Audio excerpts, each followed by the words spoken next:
e bem-vindas ao Laboratório de Biologia Celular da Universidade Federal de Juiz de Fora. Eu sou a professora Rossana Mello, coordenadora do laboratório, e é um prazer receber todos vocês para essa visita virtual ao nosso laboratório, que é carinhosamente chamado de LBC. Nessa visita, a nossa equipe irá apresentar a estrutura do laboratório, que é usada tanto para ensino como para pesquisa, os equipamentos e as técnicas aplicadas à pesquisa na área de biologia celular. Eu aproveito para convidar a todos vocês a acessarem o nosso site para tomar conhecimento um pouco mais sobre as pesquisas e também sobre os trabalhos publicados pelo Grupo de Biologia Celular da UFJF. Com essa fala, eu abro as portas do LBC para vocês. Bem-vindos e bem-vindas.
A gente está aqui para poder mostrar para vocês um cantinho aqui do Laboratório de Biologia Celular, que é a sala de cultura de células.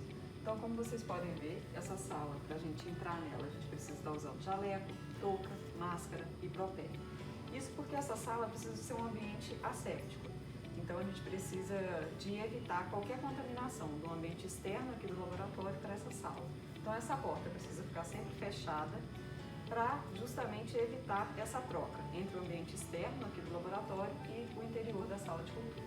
Então eu vou abrir para poder mostrar aqui para vocês um pouco dos equipamentos que a gente tem aqui na sala de cultura.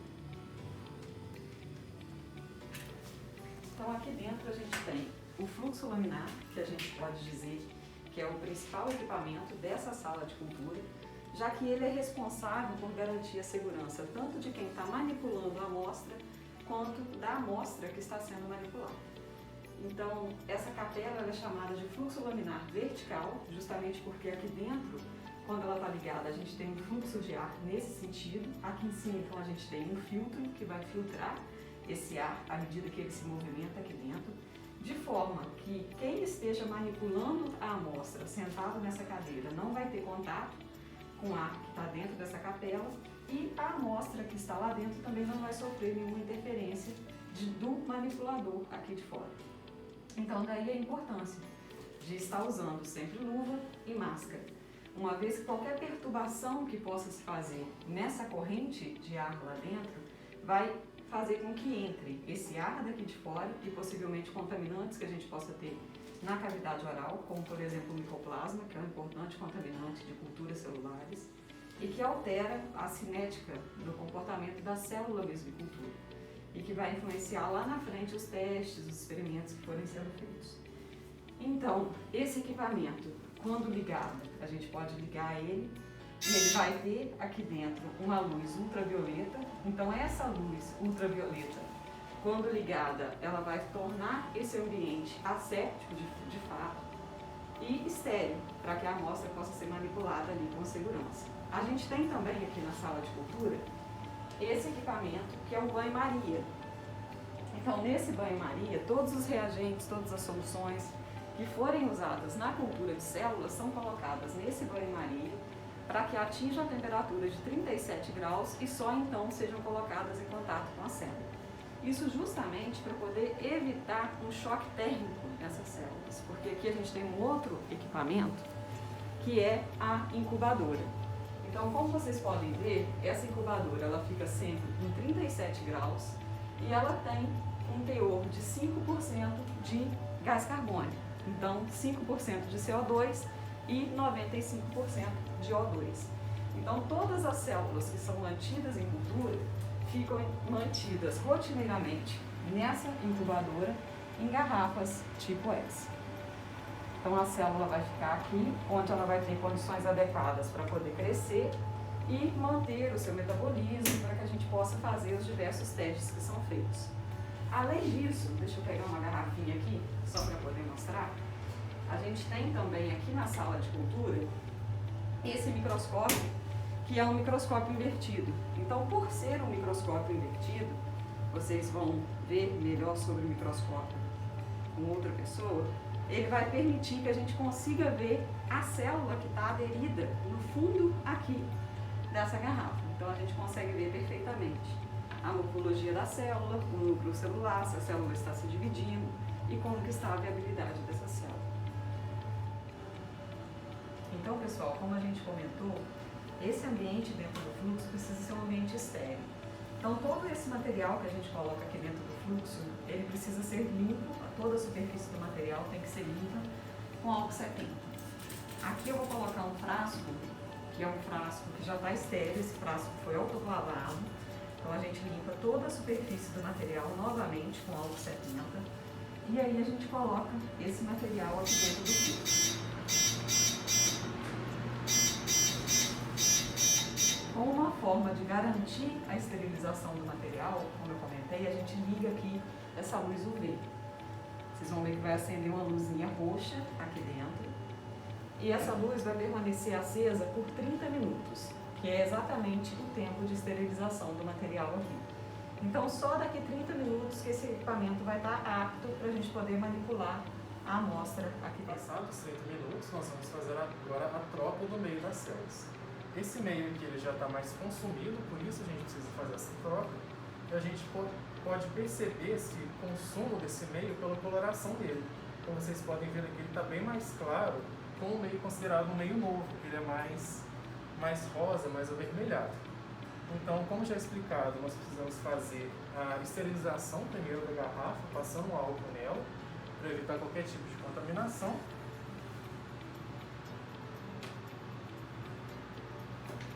Sempre garantir que as suas mãos também sejam esterilizadas, isso é bastante importante. E agora nós vamos fazer a troca do meio.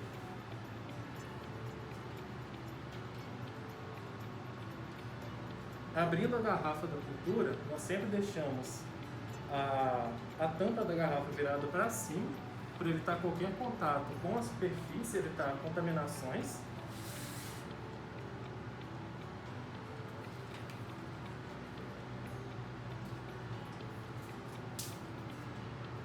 Esse equipamento que a gente usa aqui, ele chama pipeta, ele vai fazer ele vai puxar o meio, digamos assim, para a gente fazer a troca dele.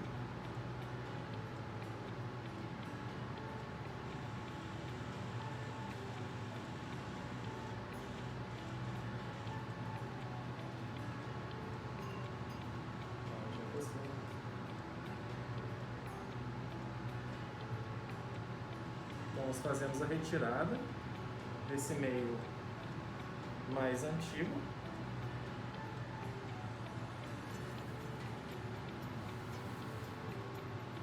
Sempre evitando passar a mão por cima da abertura aqui da garrafa, para evitar realmente que qualquer contaminante caia das nossas mãos para o meio de cultura.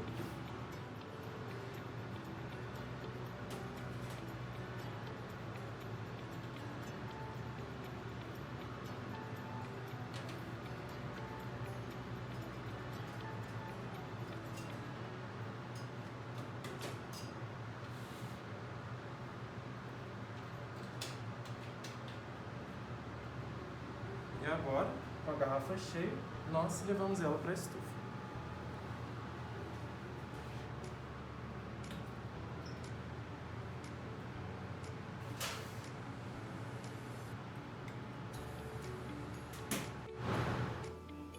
Aqui então nós temos mais dois equipamentos, que então é um container de nitrogênio líquido e um ultra freezer -80. Então as células, quando não estão sendo utilizadas para fazer quaisquer experimentos ou que não estejam em fase de expansão, ou seja, aumentando o número de células em cultura, elas podem ser criopreservadas em nitrogênio líquido. Então aqui eu vou mostrar para vocês como que elas ficam. Então, a gente tem aqui uma vareta, estou pegando aqui a vareta azul no caso.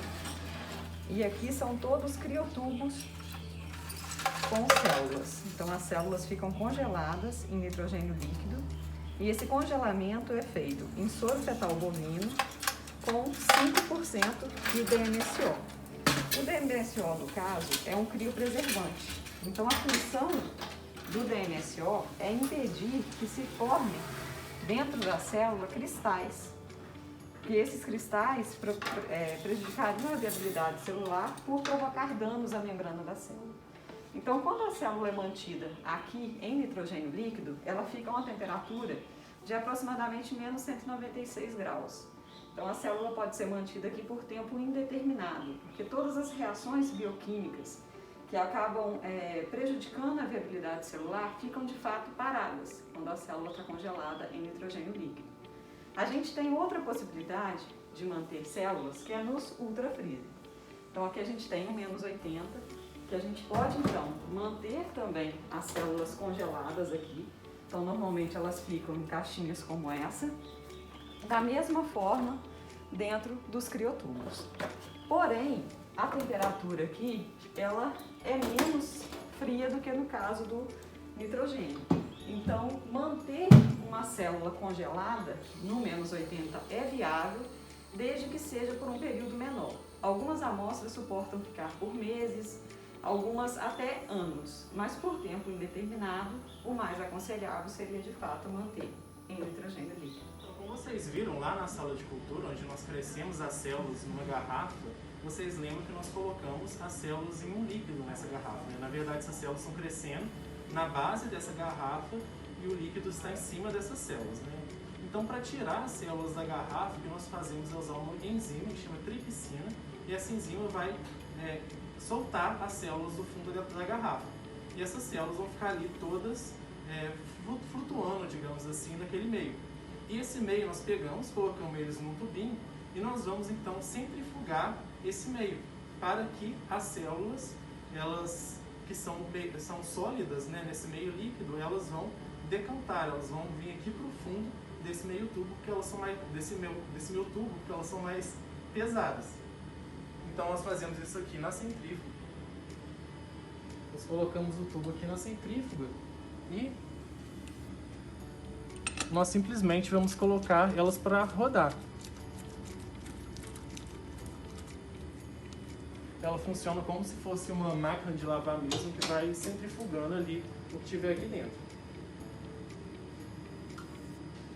Então nós começamos aqui, nós vamos centrifugar essas células por um tempo de 5 minutos e com 1.500 rotações por minuto. E assim que terminar aqui, nós vamos mostrar para vocês como que essa centrifugação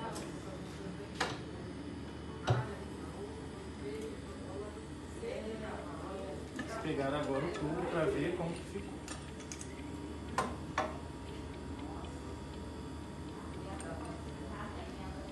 As células, olha, elas ficam agora todas aglomeradas nesse gruminho aqui mais esbranquiçado. E agora temos as células separadas desse meio líquido. Olá pessoal, agora nós vamos mostrar como funciona uma balança analítica. Essa balança que vocês estão vendo pesa entre 0,02 gramas e 310 gramas. Nós vamos fazer a pesagem do fosfato monobásico, onde nós temos que pesar 2,76 gramas desse reagente.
pessoal, agora nós vamos mostrar para vocês como se prepara uma solução. Então aqui nós temos a proveta, que das vidrarias do laboratório é a que afere com mais precisão os valores que a gente quer medir. Então nós vamos medir 100 ml de água destilada, que vai ser misturada aquele sulfato monobásico que nós pesamos anteriormente, tá? Então vamos acompanhar.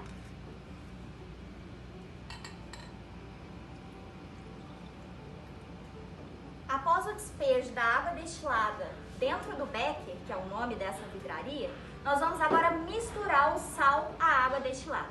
Para isso, nós vamos utilizar esse ferrinho branco aqui dentro desse becker, que nós chamamos de bailarina ou agitador magnético, e ele vai ser colocado nesse agitador e nós vamos deixar misturando.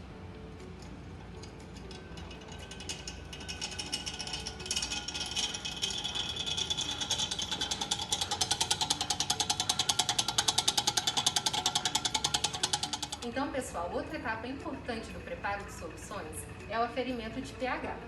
O pH de uma solução ele é importante porque ele precisa simular o pH de um organismo vivo. Então, o pH ideal ele varia entre 7,2 e 7,4. Nós estamos, então, preparando uma solução de tampão fosfato. Essa solução ela precisa ter o pH ideal de 7,3. Então, nós iremos aferir o pH utilizando o equipamento que se chama pH. O pH-metro ele possui dois sensores, um sensor que mede a temperatura e um sensor que mede o pH da solução. Ele se chama eletrodo. Quando o equipamento não está em uso, o eletrodo ele fica descansando em uma solução de cloreto de potássio. Então, para aferir a solução, nós precisamos lavar esses eletrodos com água destilada para tirar toda a contaminação da solução de descanso. Então, nós lavamos e secamos o eletrodo para colocá-lo na nossa solução. Uma vez pronto, nós colocamos na solução que está sob agitação magnética e ligamos o pH-metro. E ele vai variar o pH da nossa solução.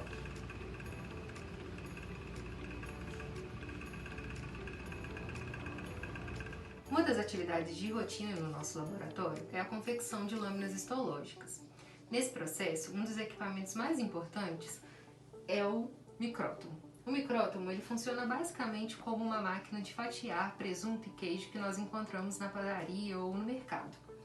Nesse equipamento, nós então iremos obter as amostras histológicas. Mas até chegar nessa etapa, nós passamos por diversas outras etapas previamente. Nessas etapas, nós então coletamos as amostras biológicas, que podem ser amostras de tecidos de organismos vivos, como planta ou até mesmo camundongo, que nós utilizamos muito no laboratório para experimentos. Aqui eu tenho um exemplo para vocês de um bloco em que nós temos a amostra, que é um fragmento de fígado, e esse fragmento de fígado ele foi obtido de um animal de experimentação.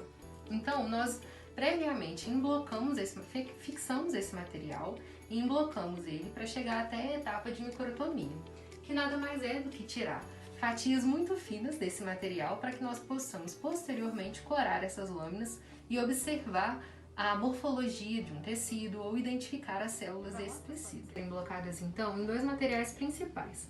O primeiro deles é a parafina, que é tradicionalmente usada em rotina histológica, e outra resina muito importante é o metacrilato, que é uma resina plástica. Nesse preparo, a resina plástica ela já permite a obtenção de lâminas histológicas, como nós vamos observar, e a coloração dela diretamente após o processamento no micrótomo. Então o equipamento funciona da seguinte maneira.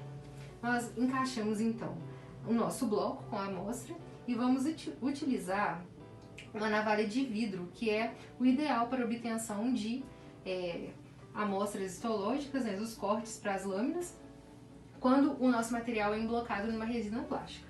Então, como eu havia falado, o equipamento funciona basicamente como um fatiador de presunto e queijo. E aqui nós vamos então obter fatias muito finas na escala micrométrica nesse equipamento e vamos suspender essas fatias em água e ela vai distender e nós vamos pescar essas lâminas para formar, para o corte aderir dentro de uma lâmina histológica, como vocês podem observar aqui. Então, após a obtenção dos cortes histológicos na etapa de microtomia, chegou a vez de fazer a coloração. Para essa coloração, nós vamos utilizar o HE, a hematoxilina eosina, é o considerado corante básico na histologia. Essa coloração, ela serve para nos auxiliar na hora de levar essa lâmina ao microscópio para que nós consigamos enxergar melhor os detalhes histológicos dessa lâmina. Primeiramente, nós aplicamos a hematoxilina. Então, com o auxílio de uma pipeta, nós vamos iniciar a etapa de coloração. Então, primeiramente, nós vamos utilizar a hematoxilina, um corante básico que tem afinidade por estruturas ácidas da célula. Então, nós vamos pegar a hematoxilina de dentro do frasco com o auxílio dessa pipeta e colocar esse conteúdo que foi adquirido na pipeta sobre o corte histológico. Depois, nós vamos lavar esse corte e aplicar a eosina, o segundo corante. Então, nós estamos lavando o corte.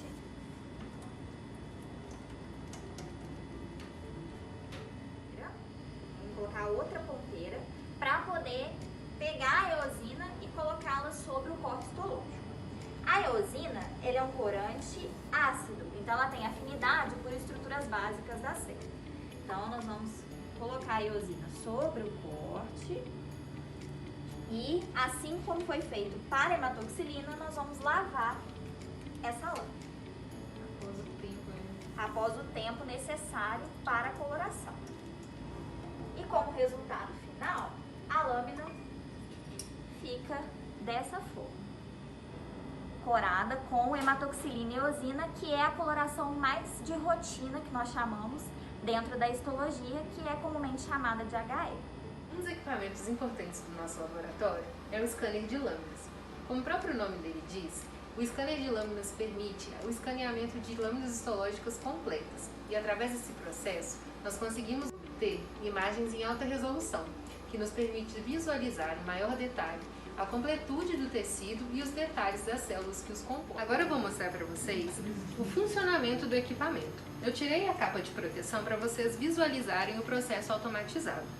A primeira etapa é encaixar as lâminas histológicas nesse carrinho. Ela tem uma posição correta e encaixar as lâminas sequencialmente. Cada carrinho ele comporta cerca de 40 lâminas e nós vamos encaixar esses carrinhos na entrada do scanner e vamos fazer o processo todo automaticamente de visualização e focalização da lâmina.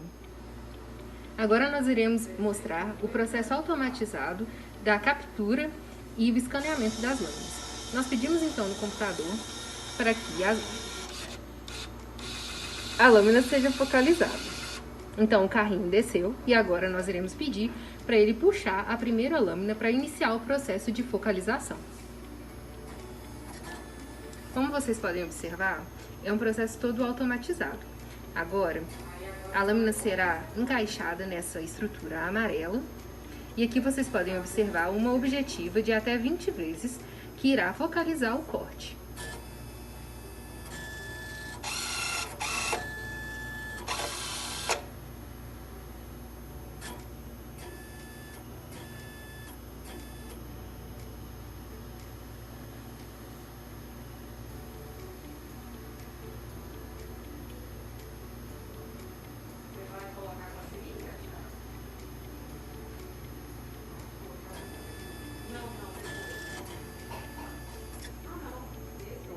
Para vocês como é o autoclave.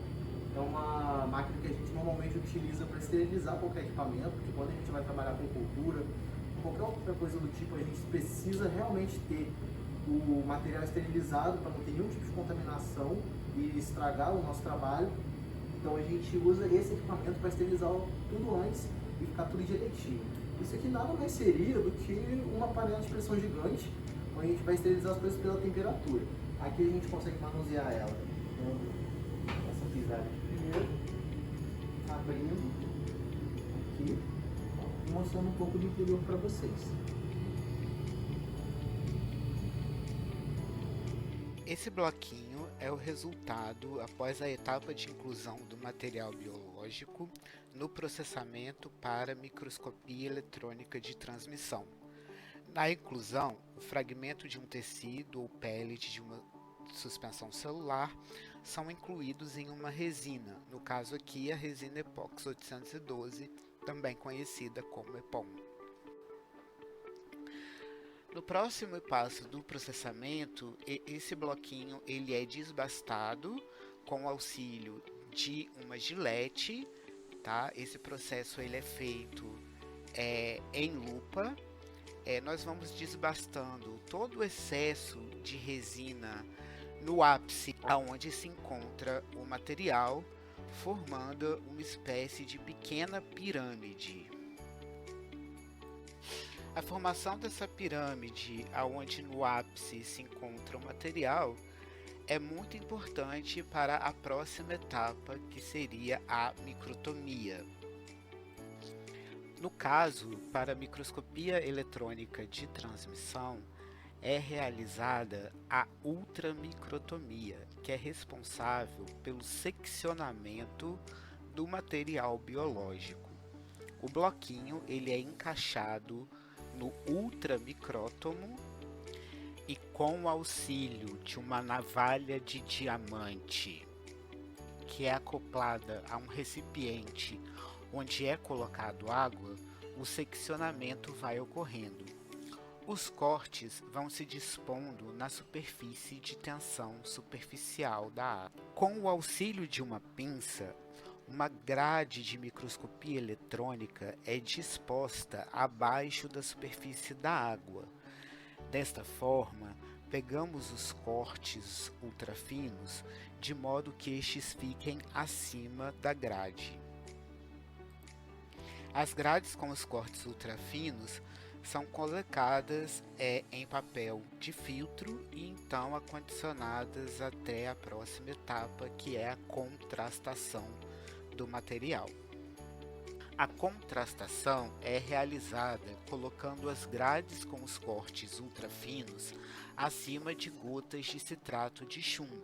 Este procedimento deve ser realizado em capela e com a utilização de EPIs adequados, como luvas e jaleco, já que o citrato de chumbo é um material extremamente tóxico.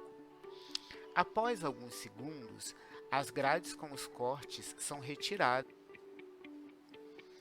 são lavadas e colocadas em caixinhas específicas para este fim.